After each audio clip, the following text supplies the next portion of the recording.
Mr. President. Senator from Utah. Thank you, Mr. President. It's an honor to be here. They say that making law is like making sausage, but I've seen sausage made, and it's a prettier process, and it's a lot easier. But this has been a lot more rewarding. I've enjoyed the time we've had together. My good friend from West Virginia talked about how much money we're spending here, how big this is. But let me note something, underscore something. This is paid for. This is not going to raise taxes on people.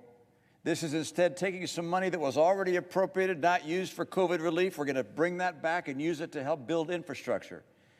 This is a bill which is paid for and that gives the American people say they desperately need, and that is an upgrade in our infrastructure.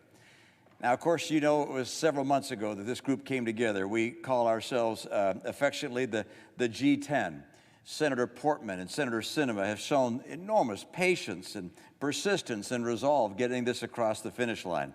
I want to thank also particularly Senator Capito for laying out the foundation for what we proposed at the very beginning, which we built upon and has led to the final piece of legislation. As has been said, neither side got everything we wanted.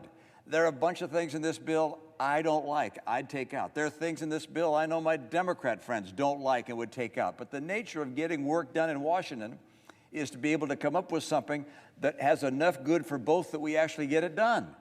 And the American people have been waiting, one president after another, saying, let's improve our infrastructure, and it just doesn't get done.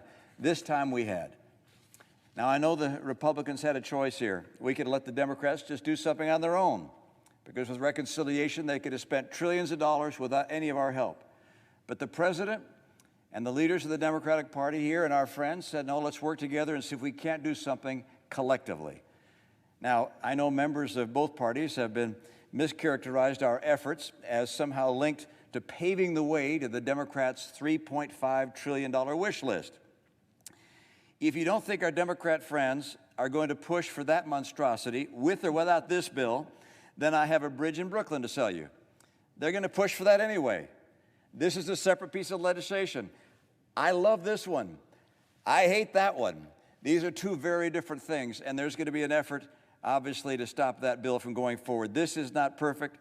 It is paid for. I want to note as well that if the Democrats were to have written the bill entirely on their own, Utah would probably have ended up on the short end of the stick. But because of our involvement in this effort, some of our rural states like mine have been able to have a seat at the table. And that means limiting the spending on bad policy that only benefits the rich coastal cities in the East and the far West. So I'm proud of this bill because it benefits Americans across the country. For decades, elected officials have talked about addressing our nation's infrastructure.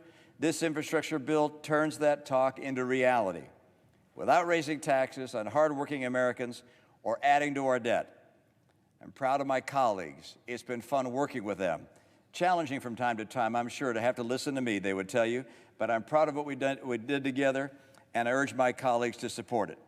And now I would respectfully request that we yield just a minute more to Senator Portman.